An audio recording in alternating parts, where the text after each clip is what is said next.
नमस्कार, मैं अक्षय मिश्रा आपके अपने चैनल जीके इन साधारण वे में स्वागत करता हूं।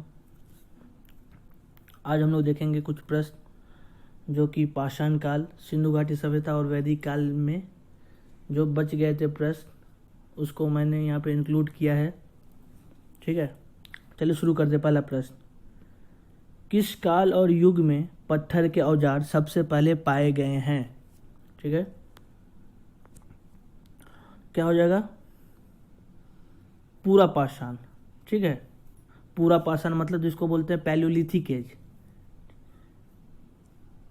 पैलियोलिथिक एज जिसको बोलते हैं।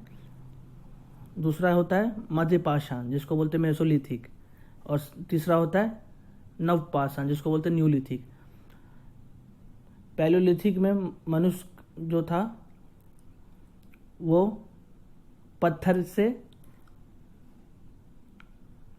पत्थर का औजार बनाता था। ठीक है, मध्य पाषाण काल में क्या हुआ? मनुष्य जानवरों को पालतू बनाने लगा, और नव पाषाण काल में मनुष्य कृषि कार्य में भी संलग्न होते गया। ठीक है, दूसरा क्वेश्चन देखिए क्या बोल रहा है। इसका आंसर क्या हो जाएगा? वन का बी, पूरा पाषाण। चलिए दूसरा क्वेश्चन पे आते हैं। निम्नलिखित में से कौन सी सभ्यता नगर नियोजन के लिए प्रसिद्ध थी? सिंपल सा बात है, नगर नियोजन के लिए प्रसिद्ध सिंधु घाटी सभ्यता इसी के लिए फेमस ही थी। नगर नियोजन विश्व में ऐसा कहीं नहीं था, और ये विश्व की पहली नगरीय सभ्यता थी। बाकी बात जितनी समकालीन सभ्यता थी, चाहे वो मेसोपोटामिया की हो, चीन की सभ्यता हो, सभी ग्रामीण थी। ठीक है, तो इसका आंसर हो जाएगा 2 का सी, सिंधु घाटी सभ्यता। 3 में आइए, 3 में सिंधु घाटी सभ्यता की लिपि कौन सी है? सिंधु घाटी सभ्यता की लिपि अज्ञात है, जिसको बोलते हैं पिक्टोग्राफिक, हिंदी में चित्रात्मक। अभी तक इसको कोई पढ़ नहीं पाया है। ठीक है, 4 में देखिए क्या बोल रहा है। मातृ देवी की पूजा प्रचलित थी। तो मातृ देवी की पूजा प्रचलित थी किसमें? सिंधु घाटी सभ्यता में। 4 का सी आप लोगों ने पढ़ा होगा अगर सिंधु घाटी सभ्यता, उसमें मैंने बताया था, पिछले वीडियो में मैंने बताया था मातृ देवी की पूजा प्रचलित थी सिंधु घाटी सभ्यता में।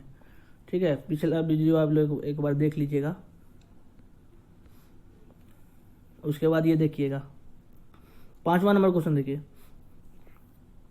सिंधु अर्थव्यवस्था की ताकत थी।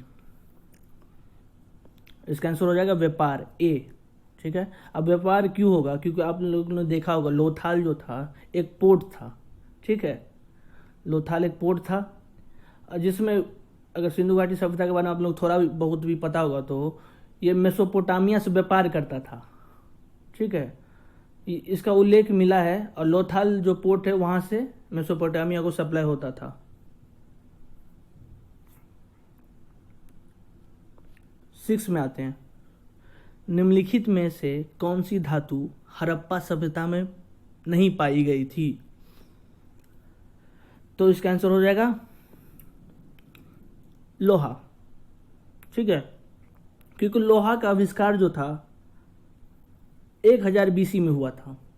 ठीक है, 1000 बीसी में लोहा का आविष्कार हुआ, और ये सिंधु घाटी सभ्यता जो थी ये 2500 बीसी से 1750 बीसी पूर्व थी। तो उसके बाद जो था लोहा का आविष्कार हुआ। लोहा का आविष्कार जो हुआ 1000 बीसी में हुआ। 1000 बीसी से पहले को वैदिक सभ्यता, वैदिक काल बोलते हैं, और 1000 बीसी के बाद को उत्तर वैदिक काल बोलते हैं। ठीक है, वैदिक सभ्यता मेनली कब से कब तक थी? 1500 से 600 बीसी थी। ठीक है,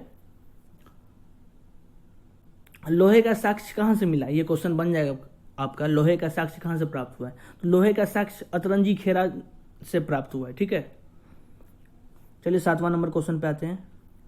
वैदिक आर्यों का प्रमुख भोजन था। ठीक है, इसका आंसर हो जाएगा डी, दूध और इसके उत्पाद। सिंपल सा बात है, गाय को वो लोग सबसे ज्यादा मानते थे, यहाँ तक कि गाय के लिए वो लोग लड़ जाते थे, युद्ध हो जाता था समझिए गाय के लिए। तो इसी से आप अंदाजा लगा सकते हैं कि गाय उनके लिए कितना महत्वपूर्ण थी। तो इसका आंसर हो जाएगा दूध और इसके उत्पाद। 8वां देखिए, किन तीनों वेद को वेदत्रयी कहा जाता है? वेदत्रयी, ठीक है। वेदत्रयी ऋग्वेद, यजुर्वेद और सामवेद को, तीनों का संगम को वेदत्रयी कहा जाता है, क्योंकि अथर्ववेद जो है ना वो सबसे बाद में आया है, ठीक है। और ये तीनों वेद पहले आया है, तो वेदत्रयी किसको कहा जाता है? ऋग्वेद, यजुर्वेद और सामवेद को। 9वां नंबर देखिए, आरंभिक वैदिक काल में वर्ण व्यवस्था आधारित थी, ठीक है। किस पर आधारित थी? सिंपल, व्यवसाय। वैदिक काल में व्यवसाय पर आधारित थी। मान लीजिए मैं पंडित का काम कर रहा हूँ, ठीक है, और मेरा बेटा होता है, वो जाके लोहार का काम करता है, तो इसका मतलब ये नहीं कि वो उसका जो पेशा है वो लोहार हो जाएगा, नहीं, ये व्यवसाय है उसका, ठीक है। यही बाद में आके क्या हो जाता है? जन्म पे हो जाता है, ठीक है। उत्तर वैदिक काल में ये जन्म पे हो जाता है। अगर मैं ब्राह्मण हूँ तो मेरा बेटा भी ब्राह्मण ही होगा, अगर मैं राजपूत हूँ तो मेरा बेटा भी, या फिर मेरे परिवार के सभी सदस्य राजपूत ही होंगे, ठीक है। 10 नंबर देखिए, आर्यन जनजाति की प्राचीनतम बस्ती कहाँ है? इसका हो जाएगा आपका सप्त सैंधव प्रदेश। सप्त सैंधव प्रदेश का नाम आप लोग सुने होंगे, 7 नदियों के संगम पे था ये, ठीक है।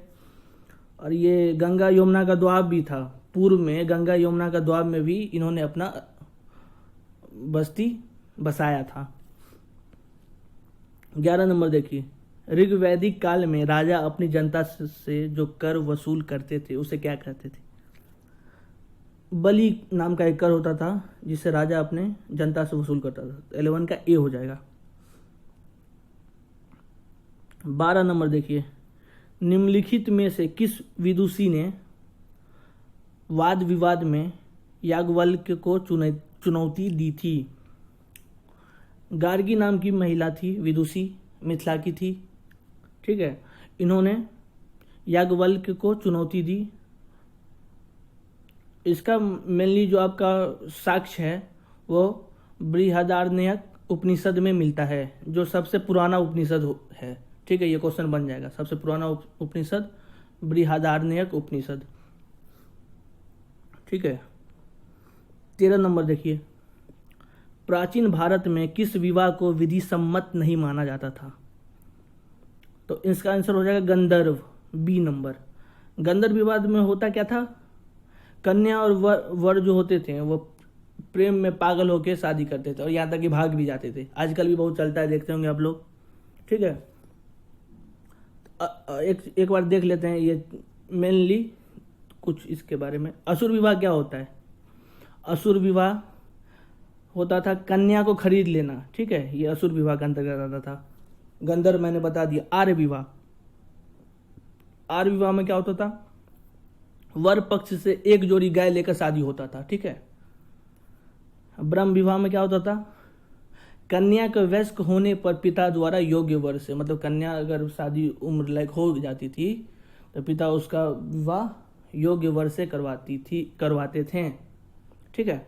आजकल के युग में भी आप ऐसे विवाह देखते होंगे, मेनली आजकल के युग में ब्रह्म विवाह ही होता है, ज़्यादा देखने को यही मिलता, नहीं तो बाकी बात तो गंधर्व के लिए कलयुग फेमस ही है।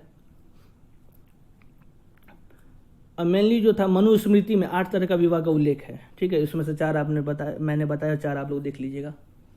और 16 तरह का संस्कार होता था, ठीक है। 16 तरह का संस्कार होता था, जिसमें से एक विवाह भी एक संस्कार के अंतर्गत ही आता था। 14 नंबर देखिए, हल के चिन्ह का साक्ष्य कहाँ से प्राप्त हुए हैं? हल के चिन्ह का साक्ष्य प्राप्त हुए कालीबंगा से, जो कि राजस्थान में था। और ये कौन से नदी किनारे था? घग्गर नदी किनारे। मैंने आपको पिछले क्लास में बताया था, ये घग्गर नदी किनारे था, ठीक है।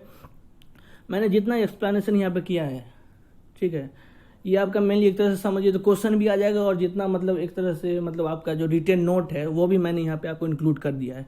तो आप अगर इसको देख लेते हैं तो आपका पूरा रिकैप एक तरह से हो जाएगा, ठीक है। अगर वीडियो अच्छा लगे तो सब्सक्राइब करिएगा, लाइक करिएगा, शेयर करिएगा, कमेंट